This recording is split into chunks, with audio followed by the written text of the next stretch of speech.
buenos días. Vamos a informar en lo general, vamos a, más que nada, a dar a conocer la agenda del día de hoy. Vamos a estar más tarde en la base aérea militar de Santa Lucía, porque vamos a iniciar los trabajos para la construcción del aeropuerto Felipe Ángeles en la base aérea militar de Santa Lucía. Esto es todo un acontecimiento porque vamos a resolver de esta manera el problema de la saturación del actual aeropuerto de la Ciudad de México. Va a seguir funcionando el actual aeropuerto de la Ciudad de México y al mismo tiempo se va a crear este aeropuerto moderno, un aeropuerto funcional, y vamos a ahorrar con esta obra un poco más de 100,000 millones de pesos de lo que nos iba a costar la construcción del aeropuerto en el lago de Texcoco. Entonces, hoy es un día muy importante. Fue una muy buena decisión la que se tomó, apoyada por la gente, por los ciudadanos, a los que les agradezco mucho. Si no hubiésemos tomado esta decisión, estaríamos emproblemados, porque no tenía viabilidad la construcción del aeropuerto en el lago de Texcoco. No era el sitio más adecuado, al contrario, era el peor lugar. Es la zona del Valle de México de más hundimientos, como que se esmeraron en buscar el peor sitio para construir un aeropuerto. Y era una obra costosísima, faraónica, movida fundamentalmente por intereses particulares, por la corrupción, el querer apoderarse de los terrenos del actual aeropuerto, 600 hectáreas, que iban a convertir en una especie de Santa Fe, todo un negocio inmobiliario. Por eso nos llevó tiempo iniciar la obra en Santa Lucía.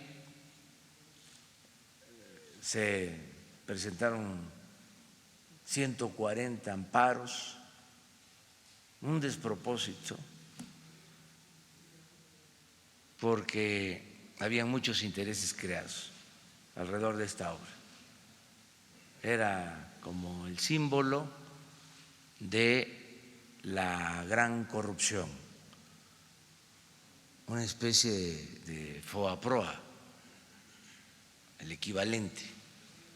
Si hubiésemos caído en esa trampa, nos costó críticas, todavía cuestionamientos, pero el interés general, el interés de la nación debe estar siempre por encima de los intereses personales, por legítimos que sean.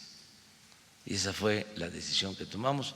De modo que hoy iniciamos y vamos a cumplir para que en el 21 esté funcionando este nuevo aeropuerto. Esto se complementa también con reparar el daño que se causó al cerrar de manera deliberada o reducir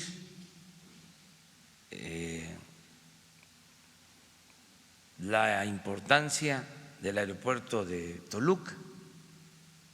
Era un aeropuerto que estaba funcionando bien, dando servicios a muchos pasajeros. Entonces, de manera deliberada, mañosa, cerraron ese aeropuerto y fue disminuyendo su capacidad al grado de que está subutilizado. Hay una parte cerrada de ese aeropuerto para saturar el actual aeropuerto y de esa manera justificar que hacía falta construir el aeropuerto del lago de Texcoco. Entonces estamos también ya habilitando el aeropuerto de Toluca. Estamos ya en proceso de que ese aeropuerto opere a toda su capacidad, de modo que vamos a tener un sistema aeroportuario suficiente para muchos años hacia adelante, sin interferencia aérea. Se manejó mucho también que esto es parte de la corrupción, de que no era posible que operara el aeropuerto actual con el de Santa Lucía y el de Toluca, y ya se demostró que es posible, pero involucraron hasta agencias internacionales para emitir dictámenes en contra de la posibilidad de que actuaran, alternaran estos aeropuertos. Un asunto bastante complejo por los intereses creados. Afortunadamente, pues ya salimos, vamos a construir este nuevo aeropuerto, tenemos el proyecto, lo va a construir el Ejército y tenemos el dinero para hacerlo. No va a ser deuda, va a ser presupuesto público y ya contamos con los recursos, de modo que empezamos y no se detiene hasta terminarlo en el 21. Regresamos luego acá porque vamos a recibir al presidente de Cuba,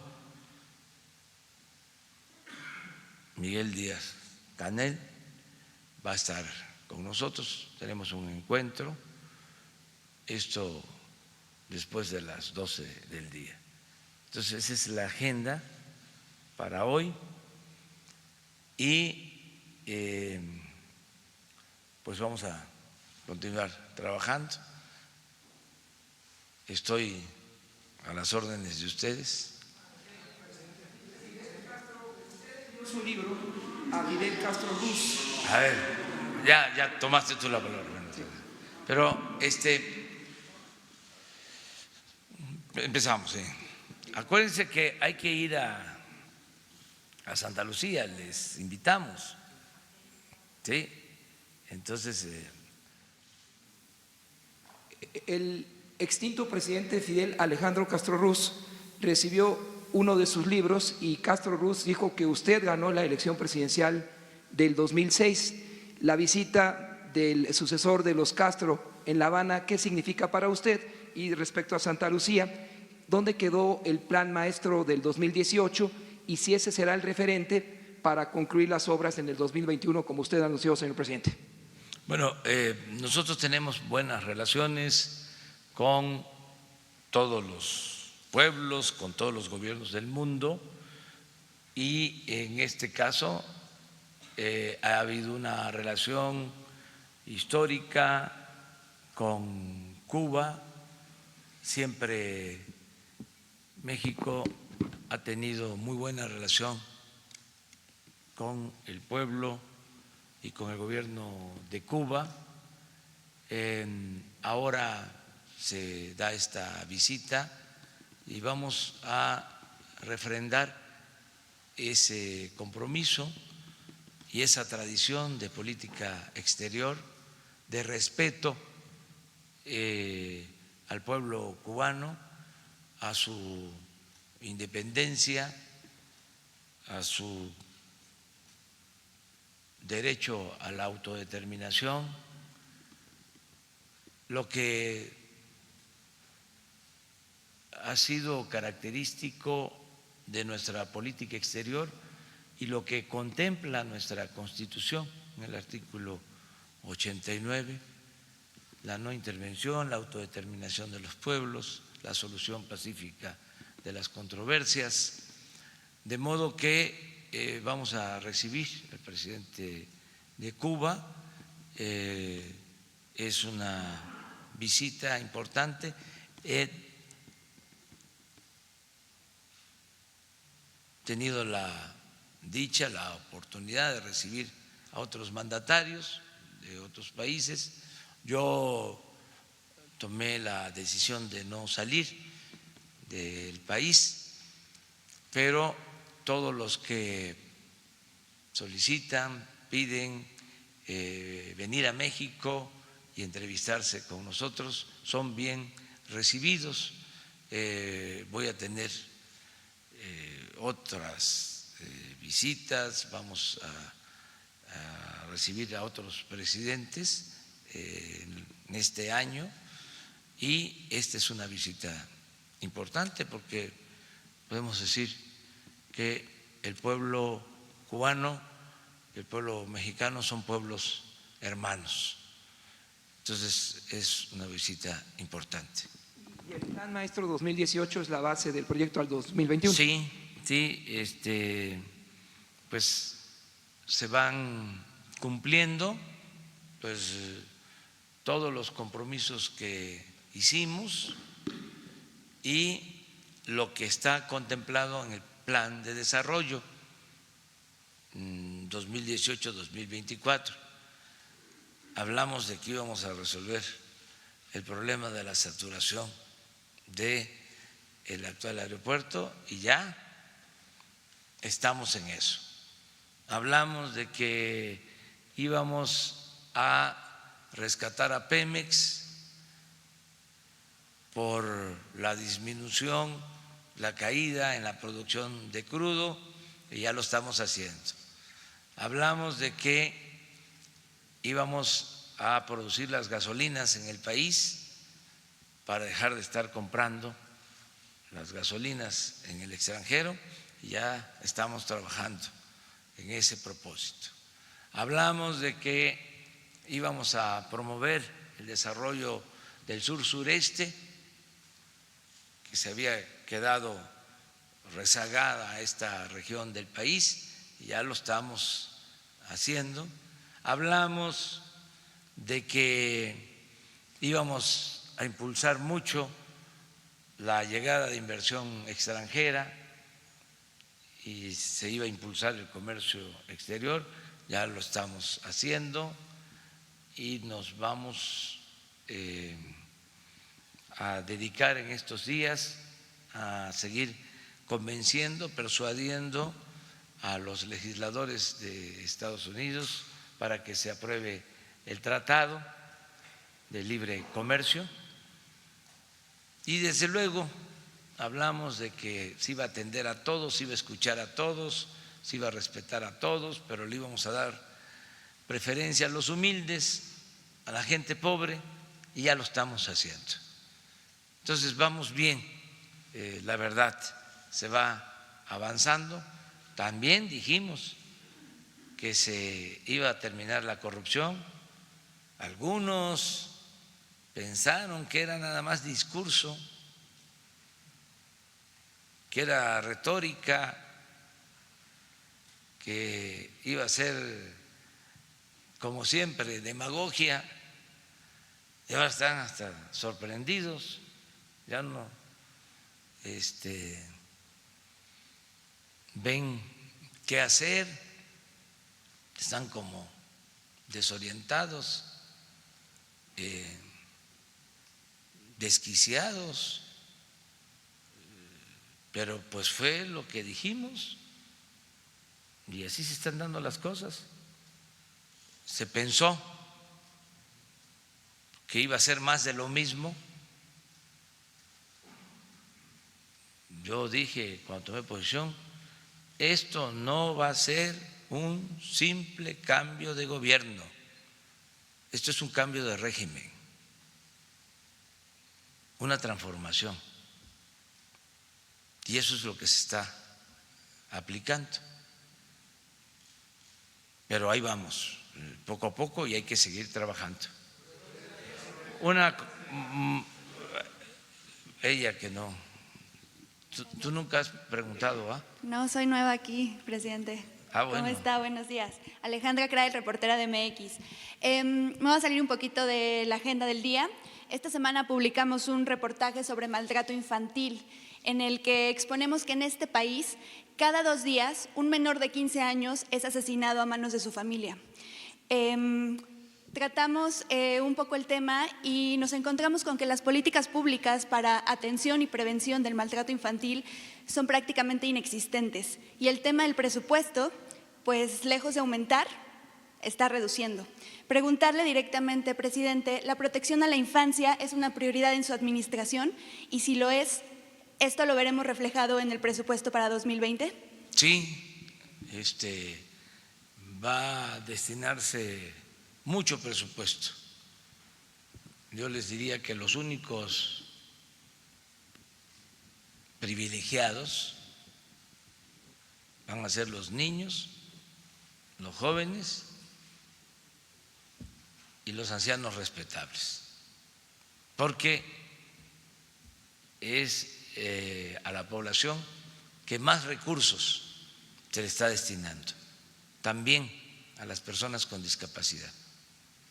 Presidente, revisando un poco el proyecto de presupuesto para 2020, nos encontramos que en el DIF, ¿no?, específicamente el área de protección y restitución de derechos de niñas y niños, pues tenemos una reducción presupuestal del 33%, que es el área específica que pues teóricamente tendría que atender lo relacionado con maltrato infantil, que insisto, está acabando con vidas, 2 niños menos, 1 niño menos cada 2 días.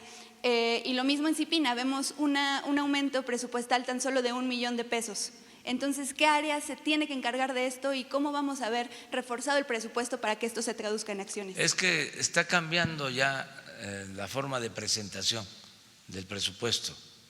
Por eso, si se observa el presupuesto cómo venía aplicándose, sí puede haber disminución. En el caso de secretarías o dependencias como el DIF, por ejemplo, va a tener formalmente en ese esquema menos presupuesto agricultura, ¿sí? Porque la Secretaría de Bienestar maneja el programa Sembrando Vida, que son como 30,000 millones de pesos.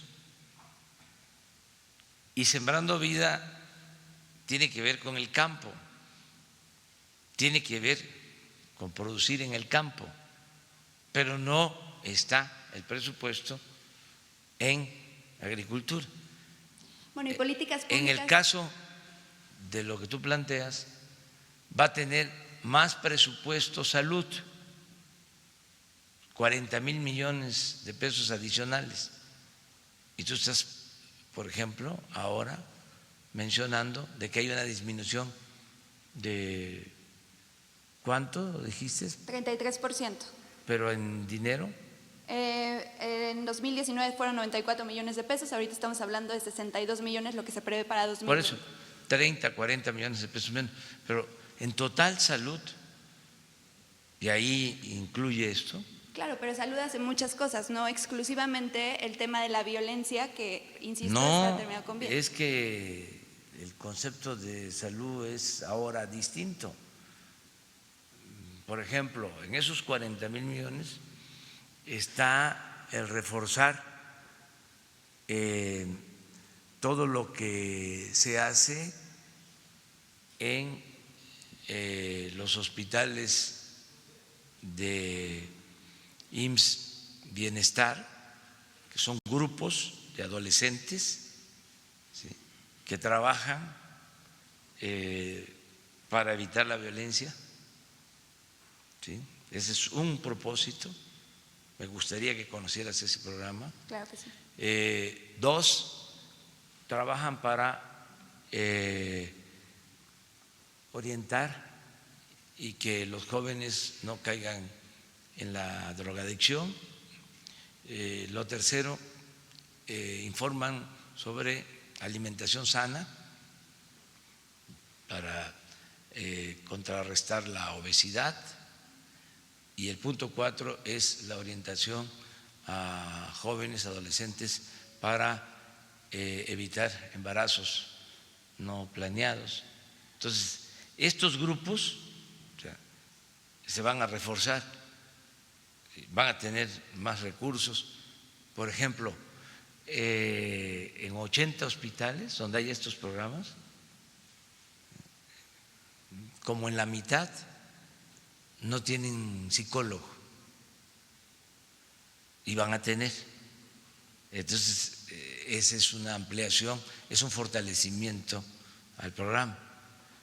Entonces, de todas maneras, vamos a revisar lo que tú estás planteando. Pues sí nos importan mucho los niños, ¿sí?, y los adolescentes. El tema de parental, educación parental para justo prevenir desde casa, que tendría que ser el lugar más seguro para los niños y que pues no lo es. ¿Hay alguna política pública que su gobierno vaya a impulsar para que se fortalezca el tema de la educación parental? Sí, desde luego que sí, con educación formal y educación no formal. Estamos buscando el fortalecer a la familia como un núcleo fundamental para el bienestar. La familia, lo he dicho muchas veces, es muy importante mantener la integración de la familia, evitar la violencia en las familias, fortalecer la tradición de solidaridad que hay en la familia mexicana. Todo eso se está trabajando, es parte pues del plan que tenemos. Está también eso que tú contemplas concebido en el plan de desarrollo, pero vamos poco a poco. Gracias.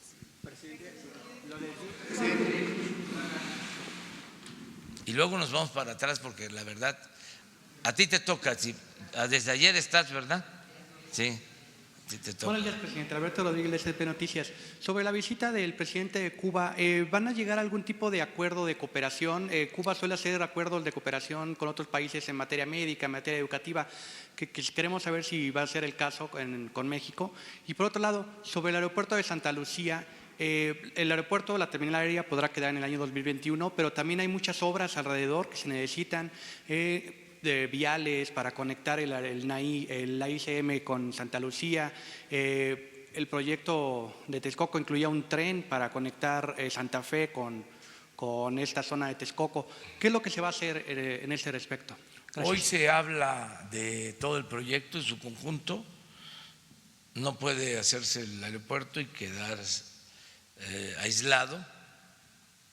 Tiene que conectarse con el aeropuerto actual y con la ciudad de México, incluso hasta tomando en cuenta Hidalgo, porque va a ser el aeropuerto más cercano a Hidalgo, a Pachuca. Todo esto se está contemplando. Hoy se va a hablar de eso, de todo el proyecto en su conjunto. Y sobre lo de Cuba, desde luego vamos a hablar sobre la cooperación para el desarrollo, cómo lo estamos haciendo con otros países. Igual, cooperación para buscar desarrollar a los dos países en lo que podamos considerar conveniente en salud, en educación, en deporte. Hay varios campos. Vamos a hablar en general de un programa a desarrollar en el corto, mediano plazo. No hay nada preciso, pero sí la voluntad de que haya cooperación para el desarrollo. A ver, pero vamos a una compañera, a una mujer, y luego ya nos vamos ya contigo. Gracias, señor presidente. Al Rayfield. Sandra Aguilera, del Grupo Larsa Comunicaciones. Señor presidente, estuvieron aquí presentes los niños de la CAED, como usted bien lo sabe, que son niños con discapacidad que están estudiando bachillerato. Ellos solicitan a usted su presencia ahora que va a estar en las giras por las diferentes escuelas con lo del programa Mi Escuela es Tuya. Y ellos quieren saber si usted tiene algún programa para ellos en específico, ya que es muy importante estas escuelas porque es el único lugar en donde los atienden y estas escuelas son multigrado. Entonces, como tienen muchas capacidades diferentes, pues sí necesitan más profesores capacitados y quisieran tener la visita de usted. Gracias. Sí, estamos atendiendo esto. Miren, la atención a niñas, niños, a personas con capacidades diferentes, requiere un trato especial. Yo diría que son dos circunstancias, ¿no? Una, ayudarles para lo básico. Esto es que tengan su pensión, niñas, niños pobres con discapacidad, que les permita pues un ingreso y que les ayude. Que de hecho lo ocupan en útiles, vinieron a decirlo. Sí. Y otros para la compra de medicamentos, pañales, o sea, sí es una ayuda. Pero lo que se requiere también, y eso no lo debemos de olvidar, es la atención médica. la recuperación o detectar de manera temprana, ¿sí?, discapacidades que si se atienden con terapias, con tratamiento, se pueden revertir y no se convierten en discapacidades graves. Eso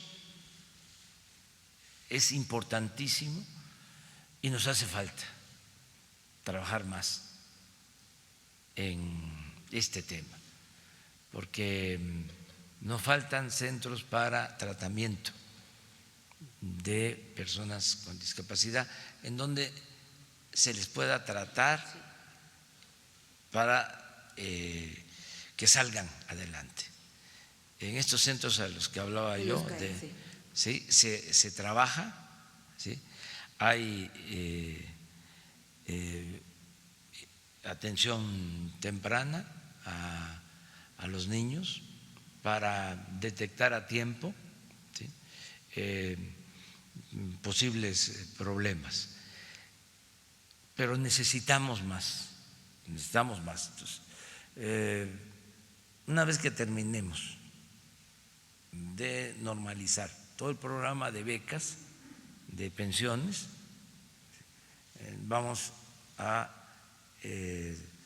darle más atención al tema de la rehabilitación para las discapacidades, y aquí incluye la educación especial, que siempre también nos están planteando de que debe de atenderse más, se debe de fortalecer más todo lo relacionado con la educación especial.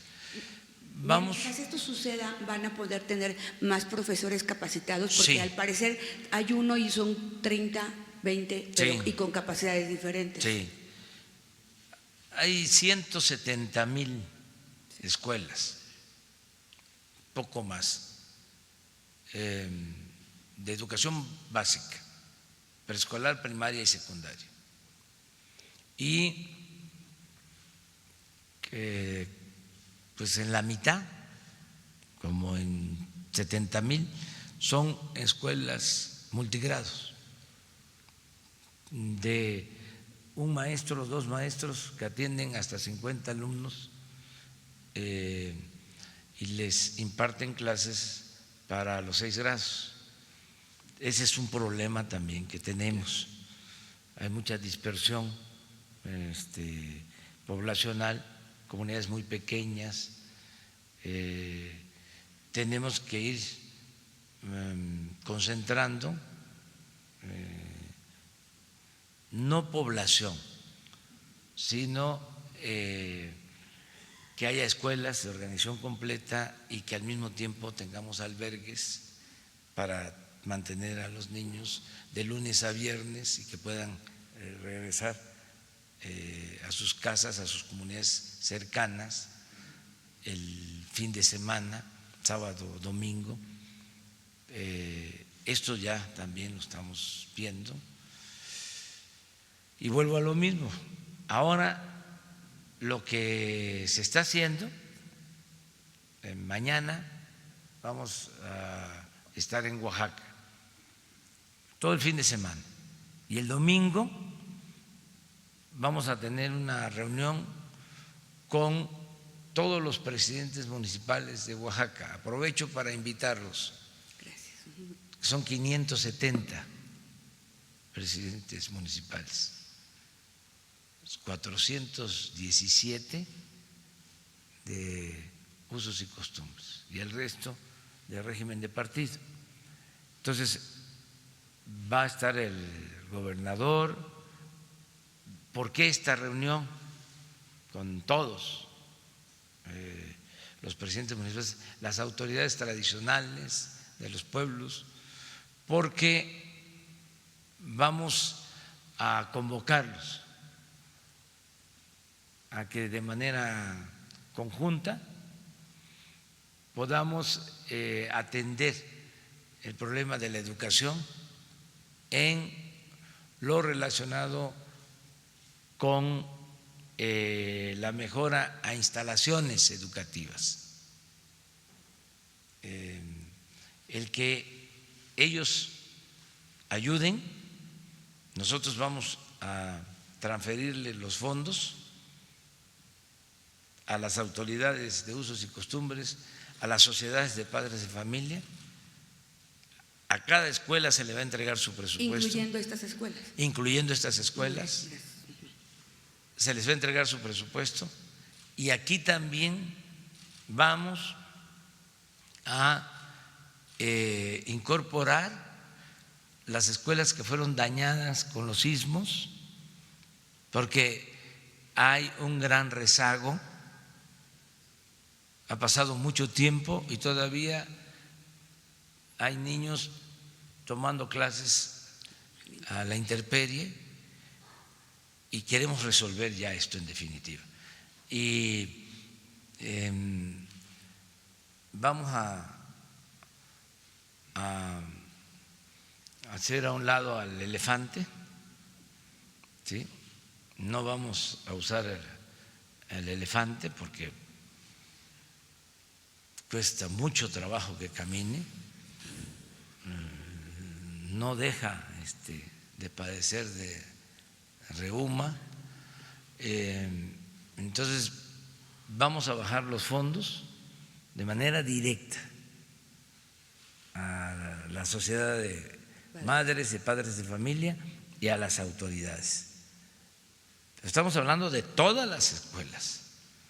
Es un plan para las 170,000 escuelas del país que van a manejar su presupuesto, con la idea de que nos ayuden padres de familia, maestros, y que gobernemos todos para salir adelante. Entonces, ahí se incluyen estas escuelas. Muchas gracias. Muy bien. Ahora sí, allá.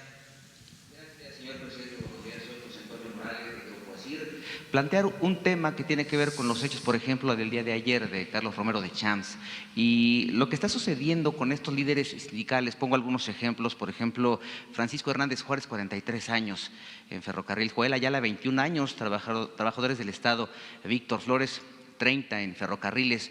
La pregunta concreta es, ¿no será ya el momento de hacer un cambio general en la vida de los sindicatos en México? Nos queda claro que usted ha sido muy respetuoso para no intervenir en ese tipo de cuestiones, pero más allá de eso, ¿no será necesario ya ver desde otro punto de vista? Porque ahora resulta que ayer Romero de Champs habla de persecución.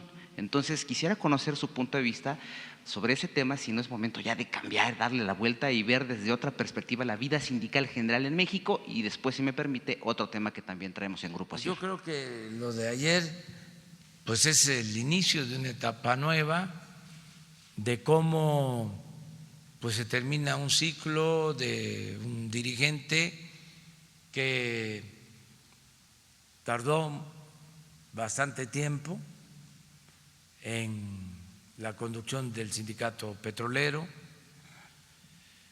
y que ahora hay una nueva realidad, inclusive hay una nueva legislación, ya tiene que respetarse a los trabajadores para que de manera libre, democrática, elijan a sus representantes.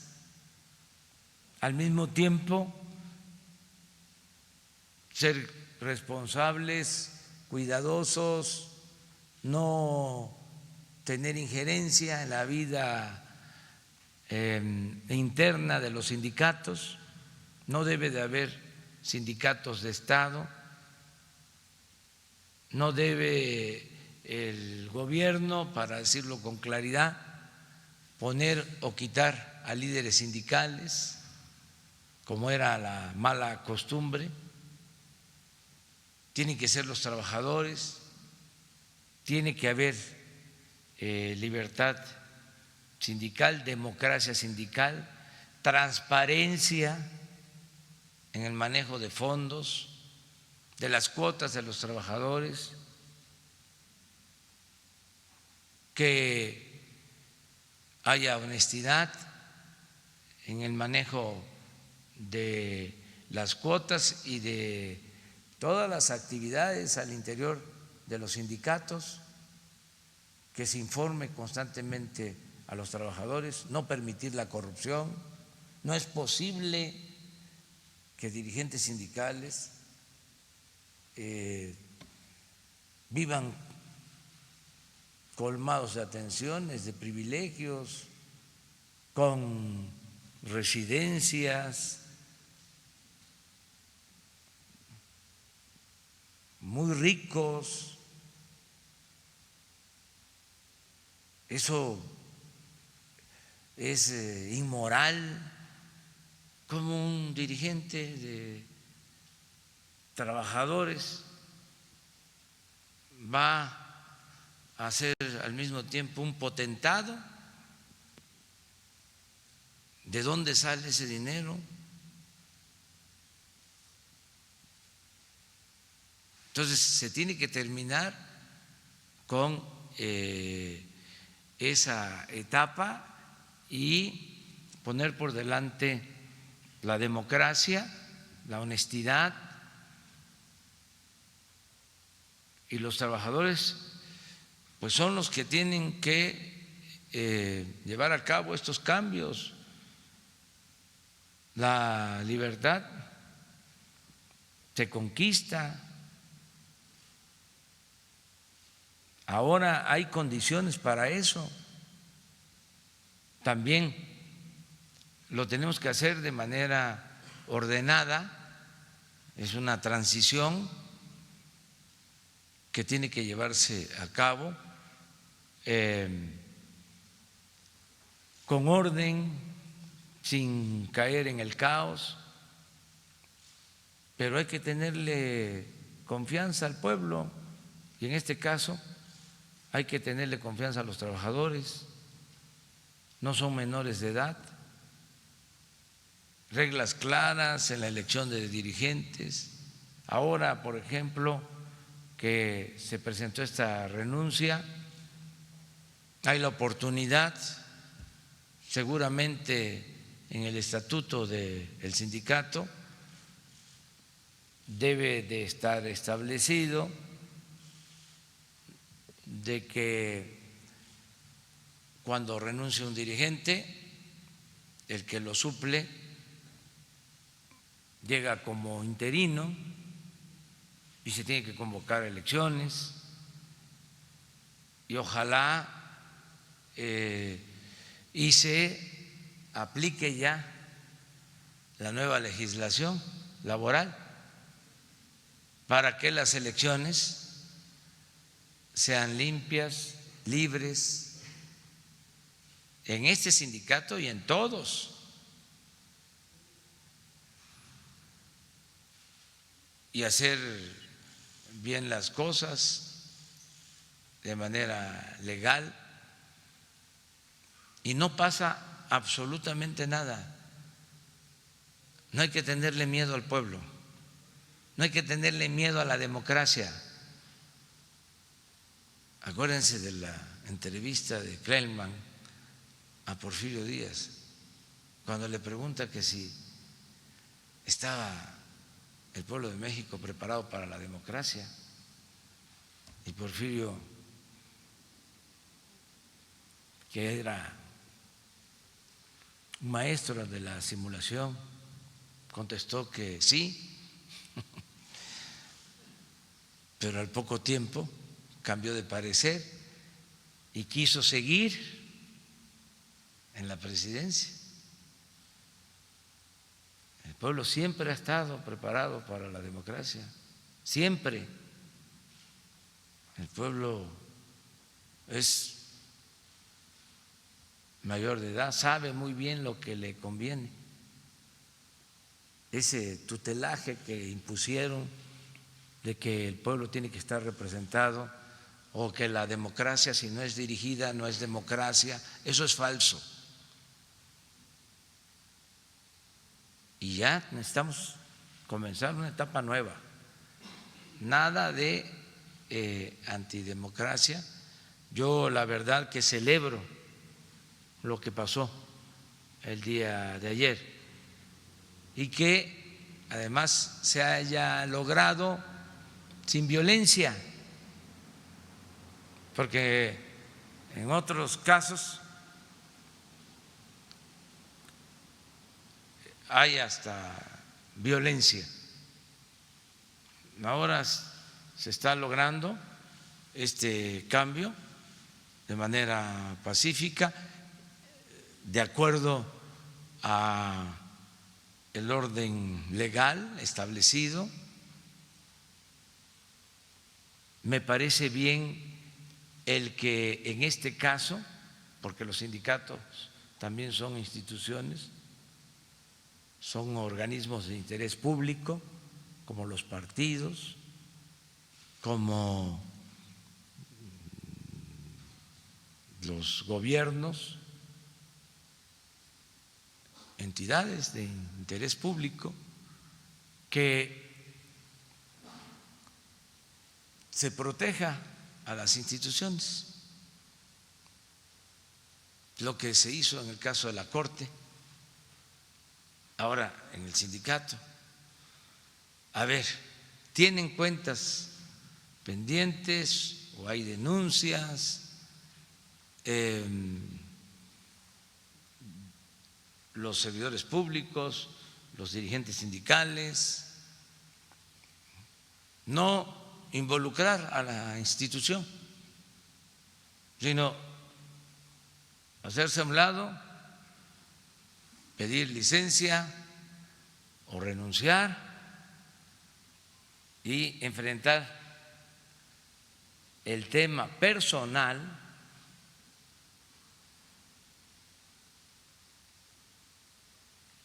en la Fiscalía, que es autónoma, que es independiente.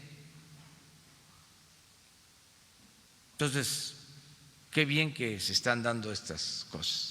Bien, gracias por su respuesta. Y por último, de mi parte, otro de los temas que nosotros hemos seguido puntualmente tiene que ver con los precios de los productos que se venden en las tiendas Liconsa. Recuerda seguramente que usted aquí mismo hizo el anuncio de que a partir del 1 de octubre los precios bajarían, sobre todo para las personas que acuden a este tipo de lugares, ¿no?, buscando mejores precios. Pero hemos hecho recorridos nosotros, por lo menos aquí en la Ciudad de México, y no hemos encontrado un solo lugar en donde los precios de esa canasta hayan disminuido. Pero no sé qué información le pongan a usted, su equipo de colaboradores en la mesa, para saber si sí se está dando ese ajuste de precios o no hay reducción de precios como usted anunció para este 1 de octubre, porque hoy ya pasó esta quincena y no hemos visto esa reducción en los precios. Gracias por sus respuestas. Sí, pero tiene razón y es bueno el trabajo que están haciendo, porque en efecto en la mayoría de las tiendas de Liconsa se venden productos altos precios. Son muy pocos los productos que se venden a precios más bajos que en el resto de las tiendas. Esto ya lo tenemos constatado, analizado, o sea que coincidimos y ya viene un cambio, ya se estableció un cambio en el sentido de que todos los productos subsidiados, por ejemplo, maíz, que en las tiendas rurales de Liconsa se vende a 5 pesos el kilo. Si se detecta que se está vendiendo a 6, se va a sancionar en todo lo que es los precios de los básicos. Se va a mantener un subsidio y se va a cuidar que se venda a precio bajo, que no sucede en muchos de los casos, y que los que no son de la canasta básica sí estén libres y que se vendan a precio de mercado. Pero lo que está sucediendo es que en las tiendas los productos subsidiados se están vendiendo a precios más elevados que cómo se venden en el resto del comercio. Ya lo sabemos y vamos a actuar en esto. Ya lo estamos tratando. Hasta le diría que lo trato, no así tan detallado, pero le dedico un párrafo un poco más al tema del abasto en mi nuevo libro, La economía moral. O sea, estoy tratando eso, porque ya tengo la investigación de lo que está sucediendo y se va a corregir.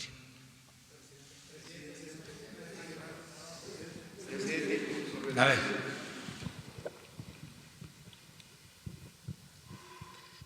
Buenos días, presidente. Ayer Carlos Slim anunció una fuerte inversión para México. También dice que es una vergüenza que algunos empresarios utilicen facturas falsas para hacer sus negocios. Y también ayer usted se reunió con directivos el directivo nacional e internacional de Microsoft para inversión en escuelas específicamente. ¿Qué lectura le da usted de estos empresarios que pues, tienen una supremacía en la inversión en comparación con los de la Coparmex, que bueno, están llorando porque se les va a ver el tema de sus facturas falsas? Bueno, yo le agradezco mucho sus palabras, su opinión a Carlos Slim sobre este tema y en general su voluntad de invertir en México.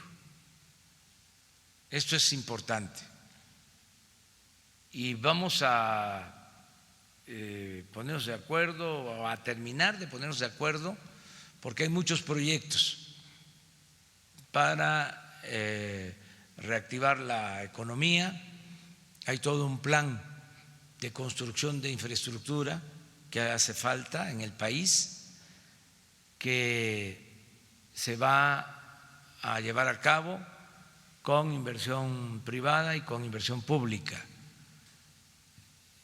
Y Grupo Carso, entre otros, financiaron un proyecto para hacer un levantamiento de toda la infraestructura y una exploración sobre los proyectos que hacen falta para el desarrollo de México. Esto lo están haciendo con la Asociación de Mujeres y Hombres de Negocios y con el Consejo Coordinador Empresarial. Se está trabajando de manera coordinada. Y de Carlos Slim está en una actitud muy positiva de invertir en México. Ayer escuché lo que mencionó y le agradezco que esté en ese plan. Y también que se rechace el que se cometan ilegalidades, delitos fiscales. Es una vergüenza esto que sucedía sobre la falsificación de facturas. Dicen que van a poner un amparo ahora a los empresarios para que no se les aplique. Están en su derecho, pero yo les recomendaría que lo piensen bien y que consulten a los empresarios, porque a lo mejor este es un asunto nada más de los dirigentes y a veces son visiones distintas. La mayoría de los empresarios de México quiere que no haya corrupción. La mayoría de los empresarios de México está harto de la corrupción. El sector empresarial está harto de la corrupción. Me consta eso. Pero hay dirigentes que siempre se han prestado al juego de la corrupción y no les gusta que se den los cambios o tienen intereses políticos, pertenecen a partidos políticos. Entonces, tienen una doble chaqueta. Por un lado, líder empresarial, y por el otro lado, líder partidista. Pero además simulan de que son independientes, de que son empresarios, cuando en realidad tienen posturas políticas. Hay algunos que hasta ya están aspirando a ocupar cargos. Ya todas sus actitudes, sus declaraciones tienen que ver con eso. Los conozco, aunque se disfracen, y ya andan buscando eso.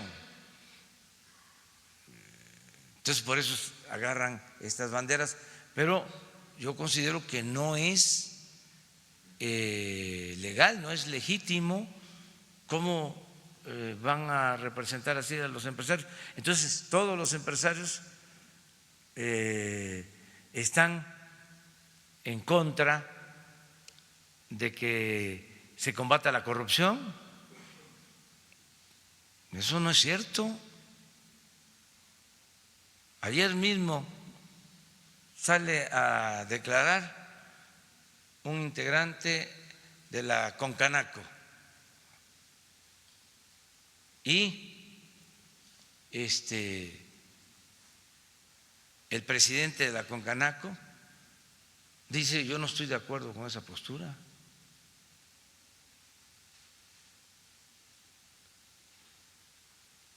Esto que les estoy planteando, un funcionario con Canaco, creo que el que tiene que ver con la parte fiscal, sale a decir de que convertir en delito grave la falsificación de facturas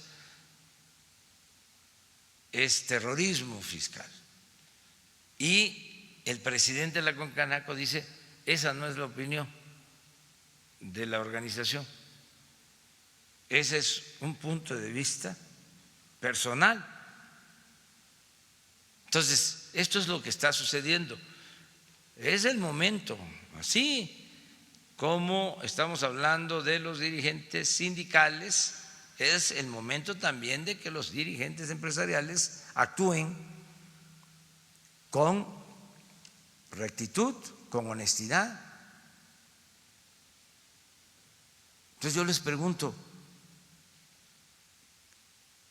¿está correcto, es bueno el que se fabriquen facturas y que no se castigue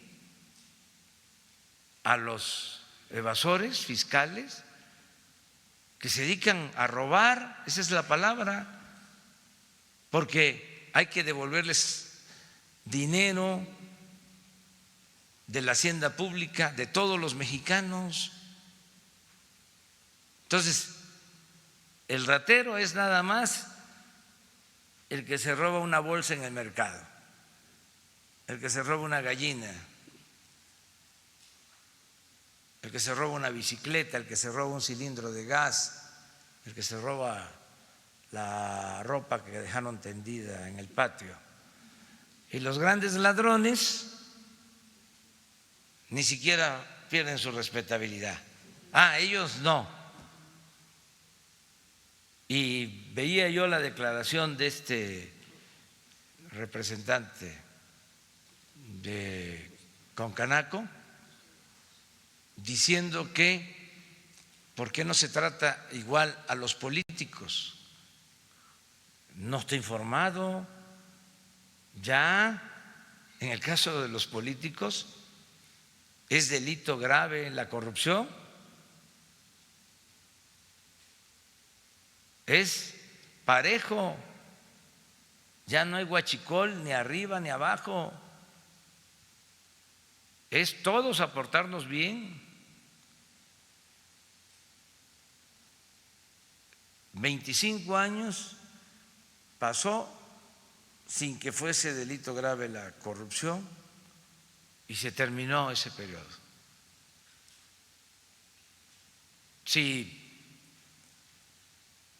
se hubiese modificado nada más el artículo 19 para castigar a los que falsifican factura o son capaces de constituir empresas fantasmas y no se hubiese convertido en delito grave la corrupción, pues entonces tendría razón.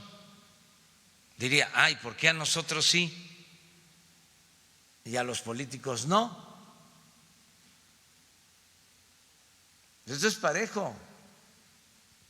Hay que un día, Jesús,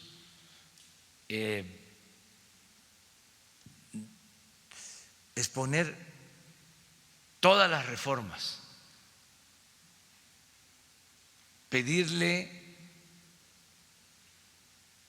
a la licenciada Olga Sánchez y a Julio Scherer, consejero jurídico, que se dé a conocer todos los cambios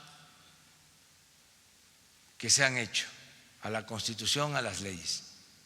Las iniciativas nuestras que han sido aprobadas en el Poder Legislativo, en qué han consistido estos cambios para que todos los ciudadanos tengan conocimiento, y las iniciativas que han propuesto los propios legisladores y se han aprobado, y conocer cómo está el nuevo marco legal, porque yo sostengo que es como una nueva Constitución. Es un marco legal distinto, nuevo, para no permitir la corrupción, para que no haya impunidad y para que se tenga un auténtico Estado de Derecho, que no había, era un estado de chueco. Entonces, vamos a dar a conocer cuáles han sido las reformas que se han llevado a cabo en este tiempo, desde que entró la nueva legislatura. Yo quiero reconocer el trabajo responsable de los legisladores, diputados federales, senadores, las presiones que han resistido, porque han habido presiones para la modificación de leyes, y no podemos aquí hacerlo, eso sería cosa de ustedes y de los ciudadanos, analizar en cada reforma quiénes han votado a favor, quiénes han votado en contra y por qué es la reforma, sobre todo en las que tienen que ver con el combate a la corrupción, quiénes votaron a favor y quiénes votaron en contra, porque eso es muy importante. Si no cambia el marco legal, imagínense cómo se castiga a corruptos si legalmente está permitida la corrupción o no se considera delito grave. Votar en contra de esa reforma, pues ¿qué significa? Que querían seguir con lo mismo y que no les interesaba limpiar de corrupción al gobierno. Lo mismo estos que votaron, con todo respeto, para que no se modificara la Constitución y se castigara a los que falsifican facturas. Eso es parte de las investigaciones periodísticas que se han hecho de 10 años a la fecha. Es cosa nada más de recordar de cómo empezaron a proliferar despachos para elaborar facturas y evadir impuestos, negocios que se hacían a costa del erario, una evasión de 300, 400 mil millones de pesos al año. Imagínense, si no corregimos esto, pues no hay ingresos. ¿Y qué es lo que recomendaban los técnicos o qué se hacía anteriormente? Aumentar los impuestos o gasolinazos. No, si no hay evasión, si todos cumplimos con nuestra responsabilidad, no hay necesidad de aumentar impuestos ni de endeudar al país. No se ha endeudado al país, no se ha solicitado más deuda, se mantiene igual, incluso les diría un poco más bajo con relación al Producto Interno Bruto. La deuda actual de México ha bajado, pero el propósito es mantenerla, que no aumente. De aquí también aprovecho para decirle con todo respeto a los legisladores, ellos van a decidir, pero quieren aumentar el déficit. No estoy de acuerdo. Ojalá y no le muevan, porque nos conviene mucho el que tengamos finanzas públicas sanas, que no haya déficit, que haya disciplina fiscal. ¿Y saben por qué es?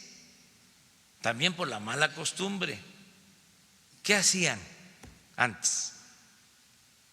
Le subían artificialmente, ya sea más déficit o el precio del petróleo, para aumentar artificialmente los ingresos, tener una bolsa. Ahora están ofreciendo que si aumenta el déficit vamos a tener una bolsa de 25,000 millones. No. Y entonces se tienen las bolsas como era antes y a repartir para que todo el mundo quede contento. Todos los de la llamada clase política son los que quedan contentos, no el pueblo.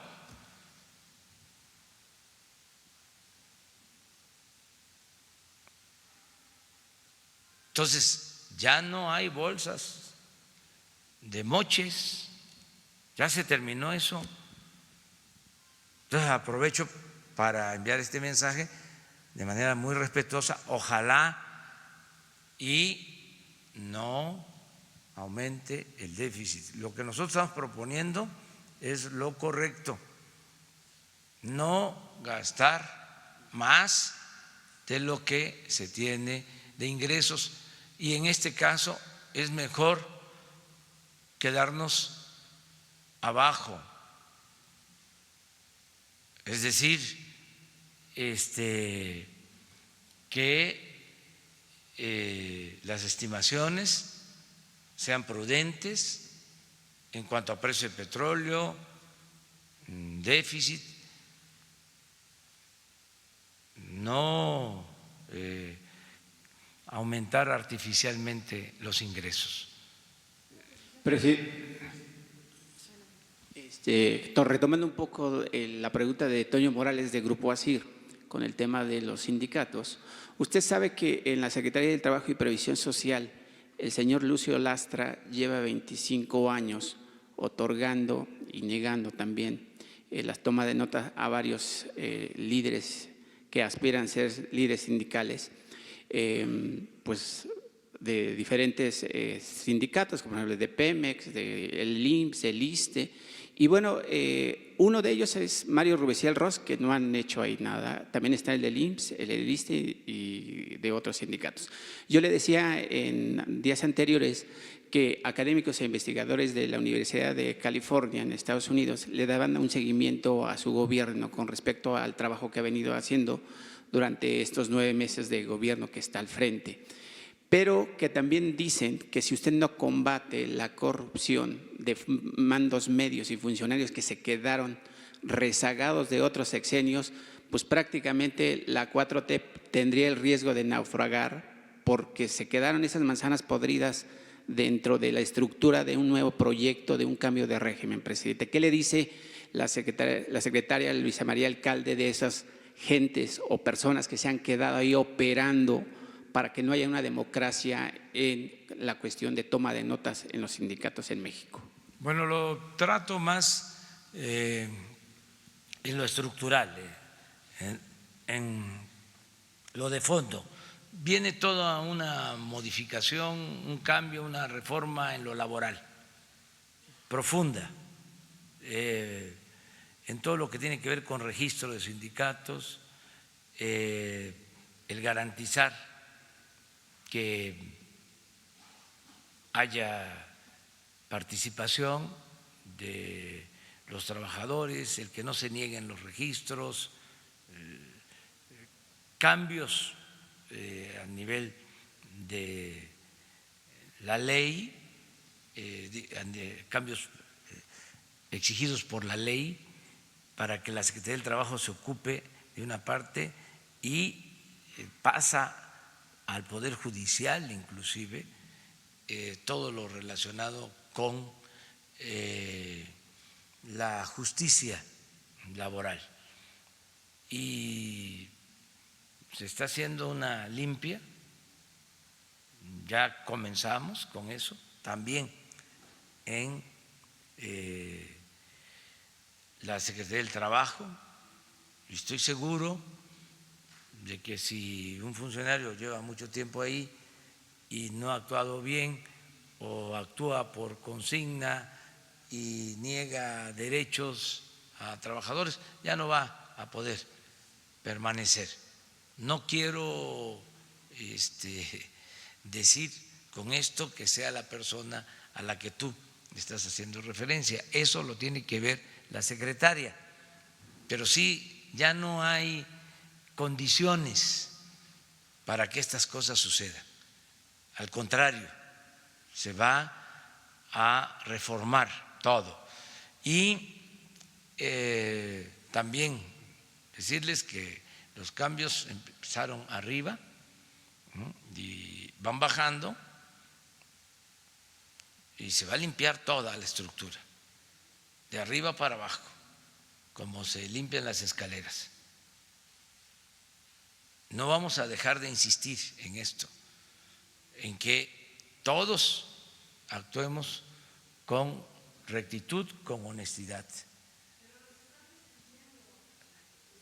Pues este es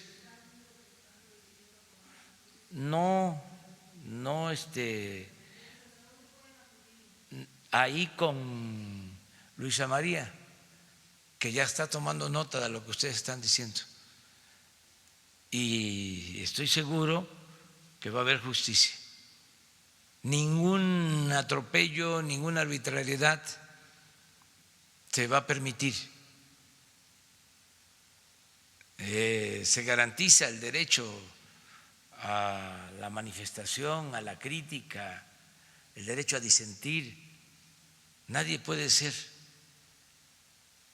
reprimido por sus opiniones, no pueden haber represalias, no se puede correr a nadie. Eso ya pasó. No se atreven los altos funcionarios a hacer eso porque podrían ser despedidos ellos. Así están las cosas. El que comete una injusticia se va. No podemos nosotros tolerar ese tipo de cosas. Entonces, por eso es cuestión de información. Sí, son procesos. Es una transformación. Estamos reformando, cambiando cosas. Lleva algún tiempo, pero vamos avanzando en todo. Yo diría que a buen ritmo y con profundidad, pero necesitamos seguir. Yo espero que cuando se cumpla un año ya podamos decir, ya están las bases, faltan algunas, pero ya se avanzó al año, el 1 de diciembre. Voy a hacer un recuento. Así era antes, esto es lo que ahora prevalece. ¿Mande? Y el líder de los telefonistas también reportan que eso está pasando en Notimex con el sindicato, que se está creando un nuevo sindicato afín a la nueva directiva y que aparte a los que se están quedando con el nuevo sindicato que se formó, que los están despidiendo también y los están acosando y hostigando. No vamos a permitir eso. O sea, si se está haciendo, qué bien que ahora se denuncia para que ya se atienda este asunto. Eso es parte de esta conferencia, porque también yo estoy enterado de muchas cosas, pero a veces me hace falta que me ayuden, o sea, que la gente me esté informando, que me estén diciendo, que todos participemos en esto, para corregir, no tapar nada, decir las cosas, manifestarnos, expresarnos. A ver.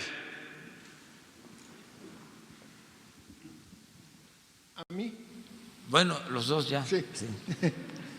Buenos días, señor presidente. Eduardo Esquivel Ancona, Grupo SDP. Le quisiera preguntar qué opinión le merece el diagnóstico del Fondo Monetario Internacional sobre la economía mexicana, que ellos hablan de factores externos e internos. ¿Por qué el bajo crecimiento de este año en la economía del país? Entre los factores externos hablan pues que hay una baja en el crecimiento mundial. Ya bajaron las perspectivas a 3%. Hablan de la guerra comercial que hay entre Estados Unidos, que es nuestro principal socio, y China.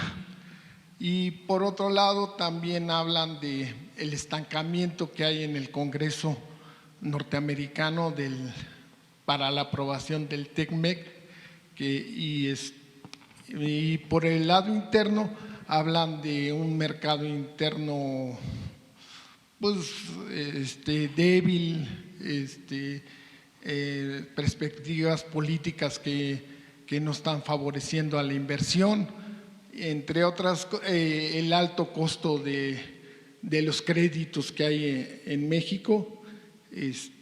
A nivel, estamos a un 7% de la tasa de interés, cuando a nivel mundial hay tasas del 2%, y que esto dificulta, es caro la forma de financiarla. Entonces yo quisiera saber qué opinión le merece este diagnóstico. Ellos hablan también de que México, que su gobierno debería de gravar alimentos, cosa que yo estoy completamente en desacuerdo con el IVA, para remediar algunas cosas y yo quisiera saber qué perspectivas tienen, qué se está haciendo en caso de que no se apruebe el TECMEC en Estados Unidos, qué va a hacer este gobierno, cómo puede financiarse a los empresarios medianos. Ya vimos que su gobierno está preocupado por las microempresas, las tandas que van a funcionar muy bien, y pues yo estoy contento de que están preocupados y ocupados en sacar a México, y no, que contrasta mucho con la actitud que tuvieron gobiernos pasados, como el de Felipe Calderón, cuando en el 2009, en plena una irresponsabilidad tremenda, dijeron que era un catarrito y la economía bajó, decreció el 6.3% del Producto Interno Bruto. Entonces yo quisiera saber qué se va a hacer para que no nos… para remediar esto. ¿Se va a invertir en infraestructura y qué se va a hacer si no se aprueba el TECMEC? Sí, muy bien tu planteamiento, en general. Y ese diagnóstico del Fondo Monetario Internacional también tiene bastante de cierto. No coincidimos en algunas cosas, pero es demostrable que está bajando el crecimiento de la economía mundial, por ejemplo. Eso es demostrable. Se está pensando en un crecimiento del 3% en la economía mundial. Sin duda ha afectado la confrontación por la política arancelaria entre Estados Unidos y China. También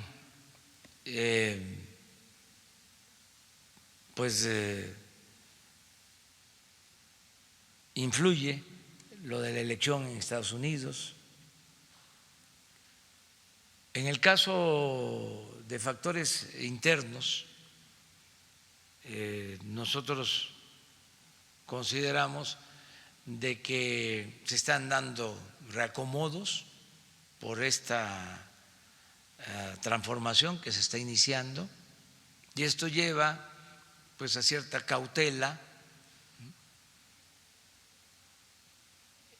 en uno de los sectores que tienen que ver con el crecimiento, no en todo el espectro económico.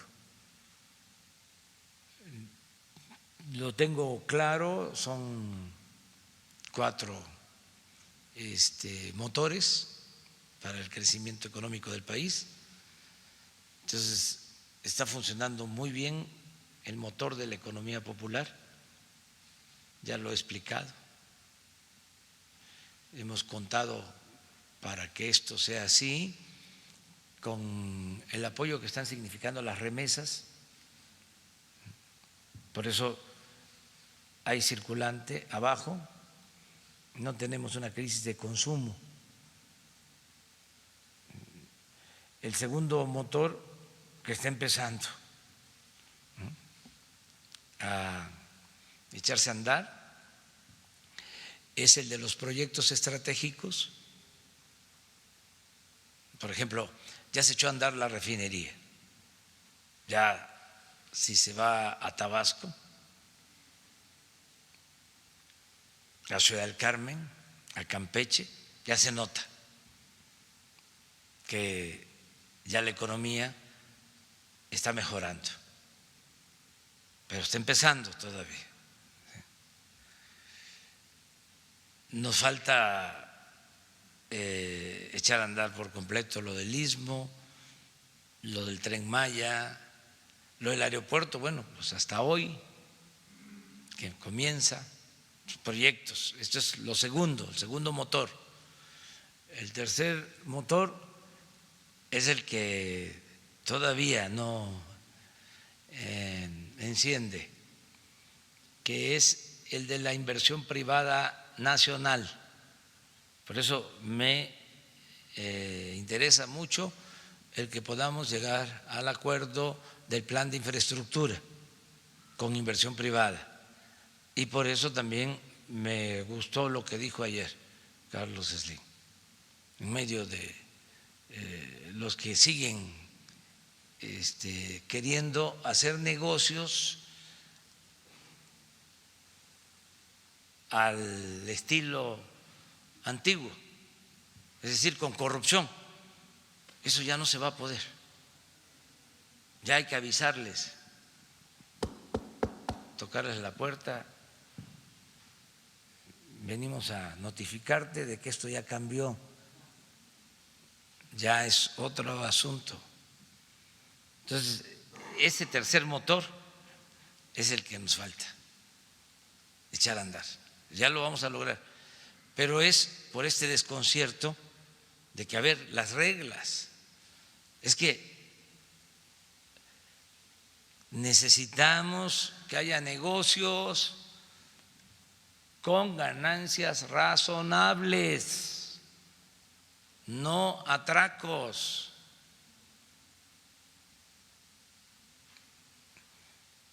Entonces esto lleva tiempo, pues es un cambio de mentalidad. O sea, a ver, te traigo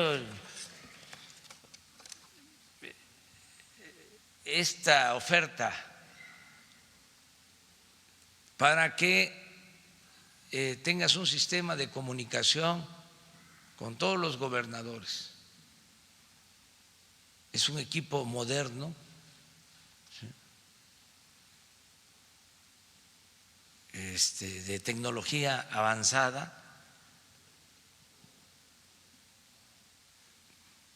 Pues son nada más 5,000 millones de pesos. Pero además no tienes por qué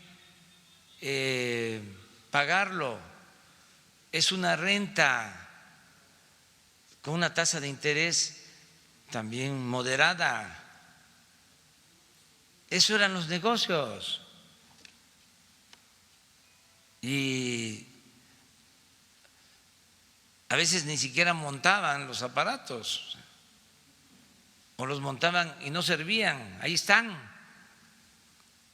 y hay que estar pagando. En el caso de Pemex, imagínense lo que todavía por contrato se está pagando.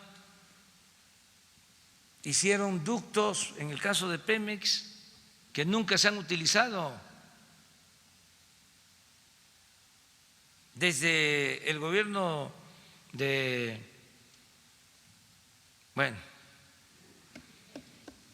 atrás, no el pasado, anterior, y se está pagando a empresas contratos que les llaman sin salida, es decir, en donde se paga porque se paga. Entonces estamos haciendo una revisión, ¿y cómo que sin salida? Entonces voy a ser cómplice de corrupción, voy a estar pagando sin que se utilice un gasoducto porque el contrato está así. No, ya di la instrucción. Todo esto se tiene que revisar y tiene que haber salida. ¿Cómo no? Si es fraude.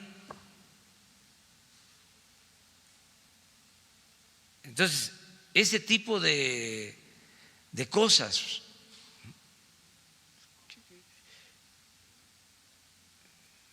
que se hagan negocios, pero con utilidades razonables, que no se afecte el interés nacional. Hay un caso, por ejemplo, de un contrato de una de las filiales de Odebrecht, donde se produce polietileno, que se firmó el contrato para que Pemex entregue materia prima que no tenemos, no se tenía en México y hay que comprarla, y si no se le entrega la materia prima, hay que pagar sobreprecios elevadísimos. No, cosas de veras irracionales. Entonces está costando trabajo que se entienda de que sí a los negocios, pero con utilidades razonables que no dañen la economía nacional. Y el cuarto motor, que sí está funcionando muy bien, es el de la inversión extranjera y el del comercio exterior. O sea, así como el motor de la economía popular está muy bien, funcionando a todas sus revoluciones, así también el de inversión extranjera, que está llegando cada vez más, y está creciendo el comercio exterior. Entonces, este motor todavía va a rendir más, porque estoy seguro que se va a aprobar el tratado. Entonces, ese es el plan que tenemos para que se reactive la economía, haya crecimiento. Y por eso también queremos tener variables macroeconómicas estables, por eso no al aumento en el déficit, por eso también tenemos un peso estable, nuestra moneda está bien, se está apreciando, es de las mejores monedas con mayor fortaleza con relación al dólar en el mundo. También es muy importante el que esté bajando la inflación. Entonces estoy optimista, o sea, creo que vamos a salir bien adelante por tu pregunta, y hay que estar nada más pendientes a ver qué sucede. También dice el Fondo Monetario Internacional que hay que revisar lo que es el plan de negocios de Pemex. Bueno, ¿qué opinión tiene de esto? En eso no coincido. El plan de negocios de Pemex ahora es de lo mejor por dos razones, que al final es una: no hay corrupción. ¿Se produce más? Sí, y la otra razón es que se está administrando con eficiencia. Y les decía yo que es lo mismo, porque la ineficiencia es corrupción. ¿Saben qué hacían? Los contratos los entregaban para supuestamente extraer petróleo en aguas profundas. Imagínense lo que es rentar plataformas para aguas profundas y tenerlas paradas y estar pagando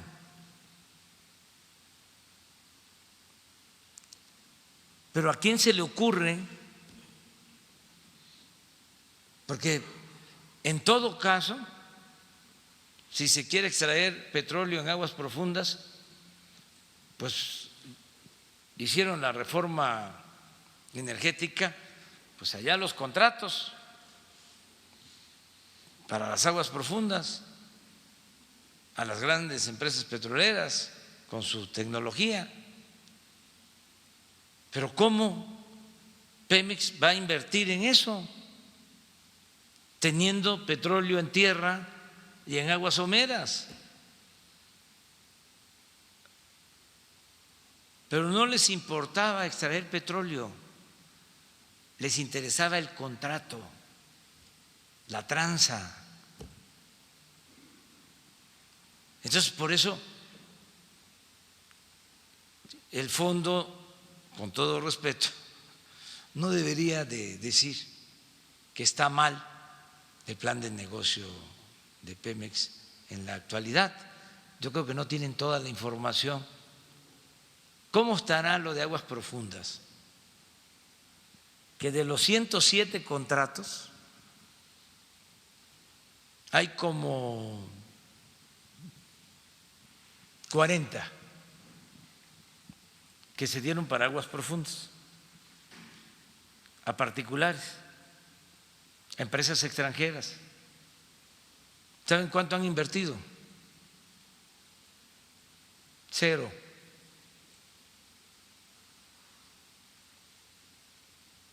¿Por qué? Bueno, pues que consideran que no es negocio. Entonces, ¿qué tiene que hacer Pemex si ni los que tienen los contratos están invirtiendo? Que también eso lo vamos a dar a conocer aquí, porque la mayoría de estas empresas están pidiendo prórroga, están pidiendo más plazos. Entonces, quiero poner aquí en pantalla cómo van, quién es quién en la inversión, en la exploración, en la producción de petróleo de las 107 empresas. ¿Dónde están? Porque también el pueblo de México requiere saber qué hicieron con lo de la reforma energética. Se suponía que iba a llegar la inversión extranjera a raudales, que iba a aumentar la producción. Bueno, vamos a ver qué ha sucedido en cuanto a eso. Y lo otro, que tampoco estoy de acuerdo con el fondo, con todo respeto, es que no hay que aumentar impuestos. No se deben de aumentar impuestos. No hace falta aumentar impuestos. Y por eso el nuevo libro, porque es un modelo distinto, es una concepción distinta. Ellos no tienen en sus variables, esto pasa con las calificadoras, pasa con organismos financieros, no tienen todavía el factor corrupción considerado en sus análisis. Ya a nivel mundial, la vez pasada lo comentábamos, las grandes corporaciones están tomando en cuenta esto, pues son de los cambios. Nosotros consideramos, y ese es el gran aporte del modelo mexicano, del modelo de política económica que se está aplicando en México, es demostrar la importancia que tiene para el crecimiento y para el bienestar el no permitir la corrupción. Esa es la contribución más importante. Bueno, nos vamos. Una. Presidente. ¿De deporte? A ver, pues, esas. ¿Pero de qué deporte? Ejercicio. ¿Ah? Gimnasia, ejercicio. Ah, bueno, está bien, sí. Buenos días, presidente. Carlos Domínguez, de Nación 14. Usted ha dicho en reiteradas ocasiones que uno de los sectores que más se van a privilegiar en su gobierno son los jóvenes. Y en base a eso le traigo un tema que me parece muy importante para usted. Hace 5 años se creó en una de las colonias más marginales del municipio de Naucalpan, Estado de México, un gimnasio que se llama Las Barras Pradera. Ese gimnasio pues, fue ignorado durante todo el sexenio pasado por el presidente Felipe Peña Nieto, quien nunca los quiso ayudar. Desde su fundación, este espacio ha servido para rescatar de las drogas y la delincuencia, presidente, a jóvenes en situación difícil, mismos que son discriminados por su clase social y por venir de una zona pues, muy marginal. Su fundador, Paul Villafuerte, perdió la pierna en un accidente vehicular hace varios años, cayó en drogas, cayó en decepción y encontró en el ejercicio una manera de terapia, ¿no? Esto pues sirvió como ejemplo para los jóvenes de su barrio, quienes lo siguieron y que encuentran en él, en su manera de hacer ejercicio, una manera de rechazar los malos hábitos y sustituirlos por disciplina y valores, o sea, hacer ejercicio. Realizando una visita al lugar, nos comentan que llevan meses tratando de buscar el apoyo de su gobierno sin conseguirlo, para poder tener más equipo, ya que al día de hoy son casi 300 los jóvenes que acuden a estas barras, ¿no? Donde su principal equipo está hecho prácticamente de fierros viejos y oxidados que Paul adapta con creatividad para que sirvan a realizar sus rutinas. Lo digo nuevamente, usted ha dicho que los jóvenes van a ser uno de los sectores más beneficiados en su gobierno, entonces me pregunto por qué no ayudar a este tipo de proyectos que aparte de que sirven para rehabilitar, también muchas veces para reinsertar a jóvenes que pues sí han delinquido, pero que encuentran en esto una hermandad y se disciplinan en base a ejercicio y a rutinas y obviamente al ejemplo de Paul, quien no tiene una pierna, pero que los instruye con el ejemplo a hacer esas rutinas y salir y no caer presas del crimen organizado o las malas prácticas delincuenciales, ¿no? Vamos a ayudar. ¿Qué mensaje le manda usted a Paul? A Paul, que lo felicito por lo que hace, que es un buen ciudadano, ejemplar, y que vamos a apoyarlo. Va a ponerse en comunicación con él, tú nos das sus datos. Sí, Octavio Almada, de aquí de la ayudantía, que además de trabajar en la ayudantía, es deportista, fue seleccionado de básquetbol en Sonora, entonces le importa mucho lo del deporte y él me ayuda en esto. Entonces se va a poner en comunicación con Paul y ahí es Naucalpan, ¿verdad? En Naucalpan, sí. Ahí también la presidenta municipal es muy buena, servidora pública. Ellos han buscado apoyo de todos los niveles de gobierno y los han… Pero pues, ahora se sabe, mira la importancia que tiene que lo hayas dicho aquí y la importancia que tienen las mañaneras. Claro, gracias, presidente. Bueno, ya, entonces nos quedamos para mañana. La precisión sobre el tema de las factureras. A ver. Y la decisión que tomaron los legisladores a propuesta de usted de utilizar el espionaje para combatir el tema de defraudación fiscal, la intervención de comunicaciones privadas. Pues yo no estoy tan consciente de que eso aplique solo para las factureras. Creo que es para todo lo que tiene que ver con delitos graves, o sea, todo lo que es delitos graves. Creo que es un medio legal que está en la Constitución para el combate a la corrupción, para el combate a el robo de combustible,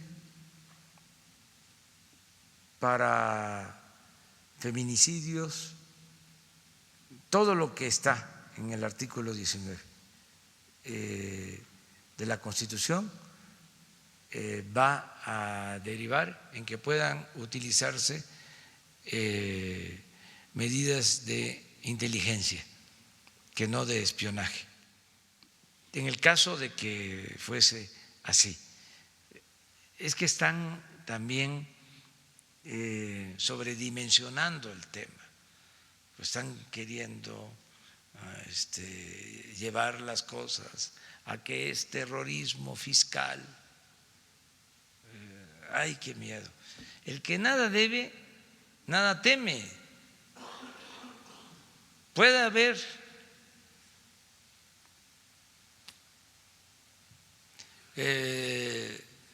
cárcel o pena perpetua,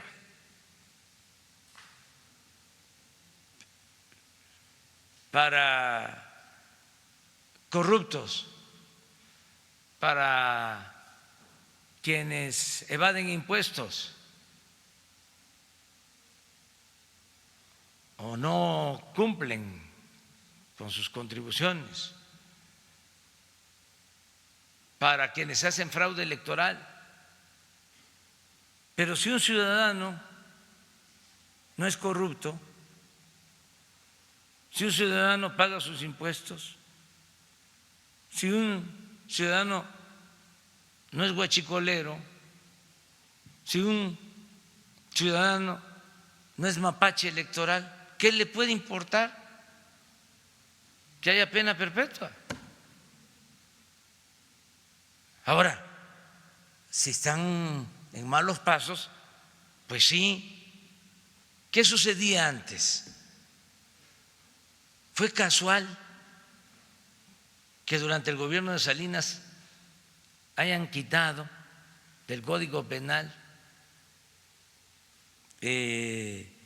la consideración de delito grave en el caso de la corrupción? Pues no fue casual, había todo un ambiente, habían abogados influyentes que manejaban el Congreso y que hacían las leyes a modo, modificaron la Constitución como quisieron para poder atracar, para poder robar.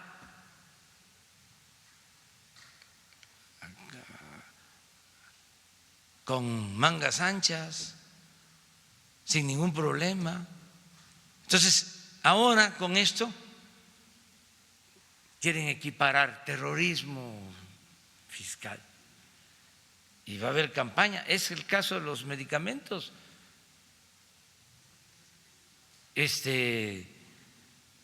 Lo mismo, las farmacéuticas, laboratorios, distribuidores, pues hasta pagan publicidad para decir de que nos vamos a quedar sin medicinas. Todos los que tenían los negocios chuecos están utilizando ahora algunos medios de comunicación. Les voy a dar un dato, que no puedo tampoco hablar mucho, tengo que cuidar la investidura presidencial, no soy Andrés Manuel, nada más, soy el presidente de este país. Pero con lo del etiquetado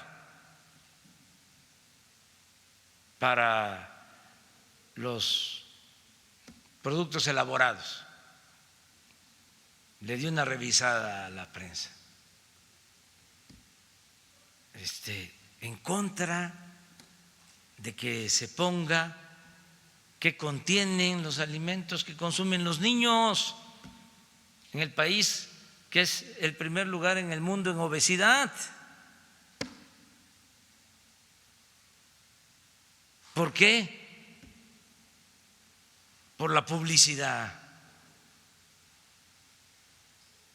Entonces, sí, yo entiendo,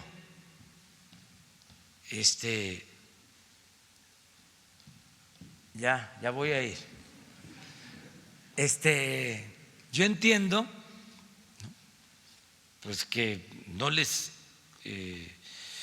convienen ciertas reformas, pero hay un interés general.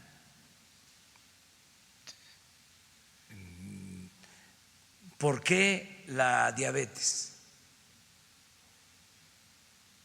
Por la mala alimentación. Hay otros factores, es también hereditaria, pero se precipita o se padece por la mala alimentación, tiene que ver la obesidad. Entonces sí tenemos que orientar sobre una buena alimentación. Son los niños. O sea, me acuerdo eso, ya estoy como los que hipócritamente decían que les importaban mucho los niños cuando lo de la reforma educativa, son los niños, decían, y es una gran hipocresía. En este caso no, pero sí tiene que mejorarse toda la información. Entonces, es un poco lo de la reforma fiscal, o sea, decir a los empresarios, no se preocupen, el que nada debe, nada teme. Esto no es para perseguir empresarios, esto es para combatir el delito que cometen algunos falsificando facturas. Presidente, también quería preguntarle, ¿qué respondería a las aseveraciones que hace Vargas Llosa, quien considera que usted es como la resurrección del PRI? Pues lo respeto a Mario Vargas Llosa, buen escritor, lo respeto. En lo político yo creo que ya es hasta monárquico, ha involucionado, pero eso es otro asunto. Es un gran escritor, extraordinario. Muy bien, muchas gracias.